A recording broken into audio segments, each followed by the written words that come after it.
Great. Good morning. My name is Reagan Simpson. I'm the president of St. Luke's Rehabilitation Institute in Kansas City. And this morning I am going to talk to you about hunova and how we can use it as a hub of a rehab facility. Before we get into that, just a very quick intro on myself. I was a speech pathologist for about 15 years in the Houston market, moved into administration, worked my way up to the CEO and then the president position, and have spent my career developing programs that worked on efficiencies and community partnerships. 3 years ago, we began the planning for the new facility that we recently opened. It was initially planned to be a small, generic rehab facility, about 30 beds. After some work in the community and assessing what the market needed, we moved to a 60-bed, much larger facility with 17 robotic devices. We opened our doors in September of this year. This is the building today, and the building has been full since we opened and continuously growing. What I want to talk about today is some of the barriers that we have in the robotic space. So first of all, the most obvious barrier is the lack of a robotics code. Billing code does not allow for a real return on investment assessment. That's one of the largest challenges that we're going to continue to face. Leasing of equipment may or may not be supported by administrations. Often they choose to just want to make the purchase full out. Capital funds traditionally have not been available to rehab departments. We're very used to buying mat tables and smaller purchases, but something that is in a capital fund, we just have not been available for. The three that I really want to work on are the underuse, the lack of protocols, and the lack of technology interplay. Administrators are terrified of devices making a large purchase and then a device being underutilized. The protocols, as we move further into robotics, we will need to have fairly formal protocols that will help to guide the clinical pathway. And then all of our devices typically function on islands. They don't interact with each other, and we would like to see some more interaction between them. In order for a robotics program to get to true success, we feel that it needs to get to the acculturation phase. So we start at the approval. We've approved the purchase. Adoption is when our therapists are beginning to use it and using it effectively, and acculturation is when it has been integrated into your full program. And until you get there, your program is not going to be functioning at its highest level. The contributors to these levels are kind of fourfold. The facility leadership, it's easy to assume the leadership only has to do with the approval, but in fact they're going to be very important all the way through. Therapists, similarly, they obviously will be involved in the adoption and the acculturation phase. The patient is essential. We often overlook what the patient needs when it comes to technology, and they are key to this. And then again, the developer. We often assume that when you purchase a device, then that's the end of your relationship with the developer, and we can't think that way. It has to be a partnership. The developer is going to be key to moving a program forward, to helping our therapists grow, and that is something that we have to continue to improve. Looking a little bit at the therapist, getting therapist buy-in is essential to moving your program forward. So some of the things that are really going to impact a therapist's life, the efficiencies that we get with robotics are significant. We can talk about any number of devices from an efficiency standpoint. Traditionally, we might have been getting 50 to 75 repetitions in an hour on a particular exercise or movement, and now that we're into robotics, we're getting in the range of 1,000 or 1,500. Much more efficient, much more quantity of repetitions for our patient and for our therapist. therapists get a pretty limited amount of time each day that they're able to work with patients. So we want to maximize that. We want it to be one-on-one relationship. We want it to be an individualized treatment plan for the patient.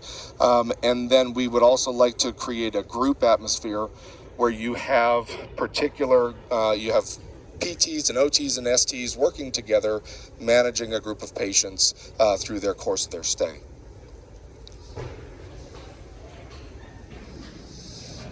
Longevity cannot be underestimated. The PT and OT work is labor intensive. We see a lot of injuries. We have a lot of workers' comp claims. Whatever is impacting that therapist's life, we feel that as you move towards robotics and efficiencies and a safer environment, you're going to add life to the length of a therapist's career. Advancement. So anytime there is new technology in a building, it's an opportunity for advancement for your therapist. These are highly educated staff members, largely PhD level people, and they are the type of staff that are going to be interested in the latest technology, the new direction for technology as well. It also gives you an opportunity to move people up along the ladder, give them ownership over equipment. So we like to give every piece of equipment in our facility has one owner, and that person will help to add utilization. They will also work with your new therapist, train your new therapist, sort of like a super user for the technology as it moves through your facility. Okay, the patient, a whole lot easier. The patient's pretty straightforward. Patient wants high quality. They want quantity of activity. They want to get better faster, and they want to go home. They want treatment that is designed to their specific needs. This is our responsibility as a rehabilitation facility, and you address these things and you will have very high patient satisfaction. All right, going back to those three issues that we were talking about earlier: the underuse, lack of protocols, and then the lack of technology interplay. How can Hunova work with that? So first, let's look at what is Hunova. And Hunova is at its core a very detailed robotic system that includes a robotic seat and platform. In our facility, we use it with both orthopedic and neurologic patients. Very wide range of patients that we can work with this. It is it is the most detailed and exact way that we've ever had to work on patients' core skills and their balance. Because of its unique nature and some of the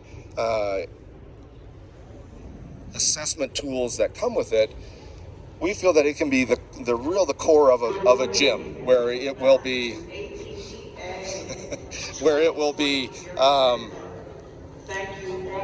the primary assessment tool that will then be pushed out towards other devices for utilization in your building. This slide shows just a few of the things that Hunova can do, some of the areas that we work on, but again, we're looking at core, we're looking at balance, all of those abilities that are going to help to improve our patient's function. So our thought is that the Hunova becomes the hub, and what we mean by that is that there is an initial evaluation. We do that evaluation on every patient because it is quick and fast, and we do that on admit.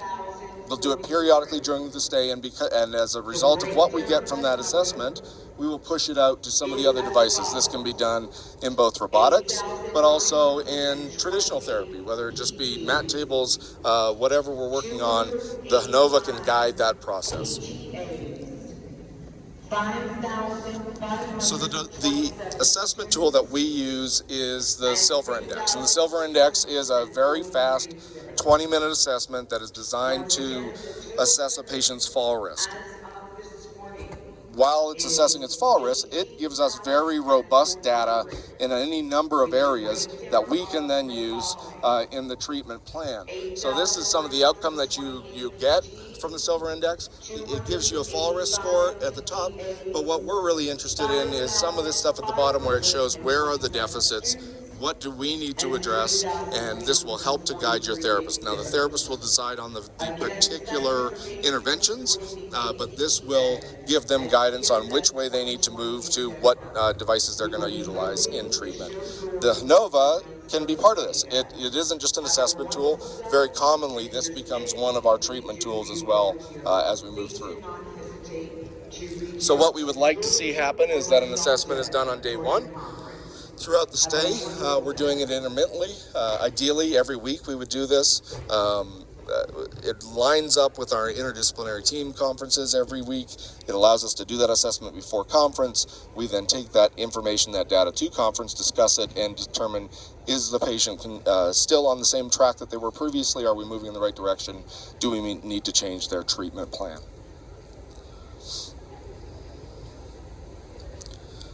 So going back to what the patient wanted, these were those 5 wants that every patient wants. And as a result of this program, we've addressed them. We've got a high quality program, very high quantity, very efficiencies, volumes of activity for the patient. Ideally, we feel that this will reduce a patient's length of stay. I think as time goes along, we're going to find lengths of stay trickling down by a day or two. We would like to see a much higher percentage going home. We'd like to run in the range of 85% of our patients should be going home, and a device like this and a program like this will certainly help us to move past that threshold. And then finally, an individualized plan that is essential for any treatment program. One other area that we like to look at when we're talking about an individualized program and how hunova can be involved in it is the provision of therapy minutes to patients and how we do that. So this is the state of rehabilitation today. When a patient is admitted, the 3-hour rule demands that every patient receive 3 hours of therapy, and it tends to be split into 90 minutes of physical therapy and 90 minutes of occupational therapy. If we have speech therapy, then they also get 30 minutes, but there's not a lot of variation across these disciplines. We went back and looked at 600 patients retrospectively to see where they were on admission and where they were on discharge. And these waveforms plot all 600 patients, and what it shows, this pink line at the bottom is physical therapy, blue is occupational therapy, green is speech therapy. And what it shows is that on admission, patients typically come in with lower physical therapy scores than they do occupational scores than they do speech scores. And conversely, on the back end, we see much greater gains in physical therapy than we do occupational therapy, than we do speech therapy. None of this is meant to say that one discipline is more important than the other, but what it does show is that very clearly patients are different. They have different deficits, different needs, and if they have patterns like this, why are we treating them with a standard cookie cutter manner such as 90 minutes PT and 90 minutes OT? What we would like to see and what we have developed is a model such as this, where the patient will be admitted to the facility. We're doing an assessment, and then based on whatever they need, we will design their treatment minutes. Maybe that patient needs 150 minutes of PT and 30 minutes of speech. Maybe they need 120 of OT and 60 of PT. Whatever that patient should need or needs is what we should be able to provide. So why don't we do it this way? It's hard. It's difficult. It's very challenging to schedule a large facility down to a 15-minute window for every patient in the building, as well as all your therapists. So it's not a realistic plan to do this every day, day in, day out for most facilities. What we've done is we've developed an algorithm where the patient is admitted to the building. We do their initial assessment. The scores from that initial assessment then have the algorithm applied to it. This algorithm then will go into the artificial intelligence software, which assigns patients to staff. It also devises the schedule and determines all of those individual minutes down to a 15-minute window for each patient. this is the way we should be doing it, and this is the way that therapy will be going. A device like Hunova can help with this. We are getting much more detailed information than we've ever received. It's helping us devise a very individualized treatment plan, and this can be fed into a program like this to create a much more proficient therapy model. Going back to those three issues again that we talked about a couple times: underuse, lack of protocols, lack of technology interplay. All of them have been addressed with this program, utilizing Hunova to guide your program, to feed therapists the appropriate type of information, to really design a robust treatment plan. We've addressed all those things through this program, and ultimately create a much better therapeutic outcome for our patients. Thank you.